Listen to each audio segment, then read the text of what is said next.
I'm Jeff Goldberg from The Atlantic, and I'm with Mitch Landrieu, the mayor of New Orleans, and we're talking about his work in New Orleans to reduce the level of homicide in the city.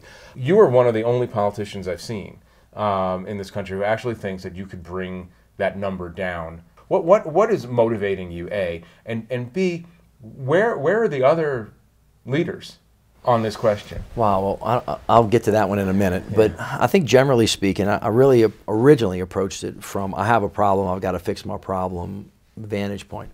When I became the mayor of the city was, as you know, completely destroyed from Katrina and Rita.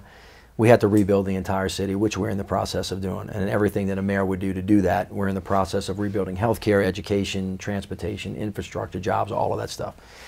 But crime and violence has always been a challenge in major American cities, and it certainly is in New Orleans, even though crime's gone down dramatically in the country since 1996. But in my city, we actually have this, what I call an epidemic of young African-American men killing young African-American men. That makes me say, you know, I've got to call attention to this issue because I think it affects us as a country. And so I've decided to really focus in on trying to solve that problem while I'm solving the other crime problems and all the other things that the city has gone through. It is fraught, as you know, because it gets into issues of race, into issues of justice, into issues of responsibility, into issues of, do you even have a right to be talking about this? I mean, this is my personal view. I'm sure people would argue with it, but I feel as if we accept, as a country, we accept that in certain neighborhoods of certain cities, this is the way it is. Is that a byproduct of classical American racism? It is uniquely American in the sense that we've been doing this the entire time we've been here, not only about race, but about lots of other stuff. There have been a lot of terrible things that the country has done that we've just kind of walked by, and then all of a sudden we raised our consciousness and said, that's not really who we are as a people. And how do you culturally change behavioral patterns? You have some people that say you can't fix it, so why bother? Which gets to the issue of why aren't there other leaders talking about this? I don't know the answer to that question. I can surmise that we all have a lot to do, and most of the problems that we have are intractable. And maybe people and think one this of them is is harder impossible? than this, and they think it's impossible. I think they're wrong. I think this is a fixable problem. Because it's cultural. I mean, people misunderstand the way you talk about culture sometimes. Well, if I'm using the wrong word, tell me, but let's not stop doing the thing because we're saying it the wrong way. I want people to tell me whether or not they think that the lives of poor, young African-American men that live in certain communities in every city, whether their lives matter, and then we can save them. That's all I want to know. And if the answer to that is yes, then let's all figure out what we're going to call it. The reason I call it culture, because what culture means to me, behavioral patterns that have developed over time that produce beautiful things like art and music and gumbo, are the same kind of cultural patterns and behavioral patterns that produce bad things, like young kids shooting each other in the head. And if they are behavioral patterns that have formed, you can unform them.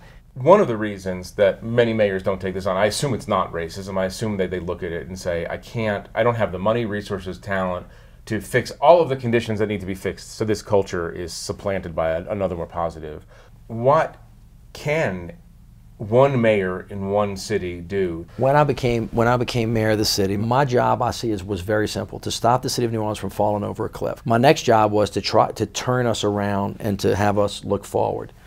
And then the final job was to prepare the city for the next guys that were coming. Now, in that particular piece of that trilogy, what I told my team was, we're going to run to the fire, we're not going to run away from it, and do the thing that is going to delay the gratification so that the city has a chance going into the future, because Detroit didn't go bankrupt overnight, went bankrupt over 60 years. New Orleans didn't decline from 680 in 1960 to 480 the night before Katrina, and then another 100,000 after. We were making a lot of bad decisions. So my team, all we do is the hard stuff. And if we can solve the hardest issue, everything else is gravy. When you leave office in 2018, where do you want the city to be? I mean, what is your realistic Well, I hope that the city will have changed who they are and how they look at themselves, and recognize that it is in fact possible to stem what, in my mind, for the city, as it relates to this specific issue, is basically a modern phenomena, and give the people in the city courage that no matter how hard the problems are, that our future is better. And hopefully, some of this will give people the courage to have the difficult conversations, because if we don't know how to talk to each other yet, but we care enough to get to the answer, we'll eventually work our way through the uneasy conversations if people have an open mind and an open heart and they want to get there. I think we can get there.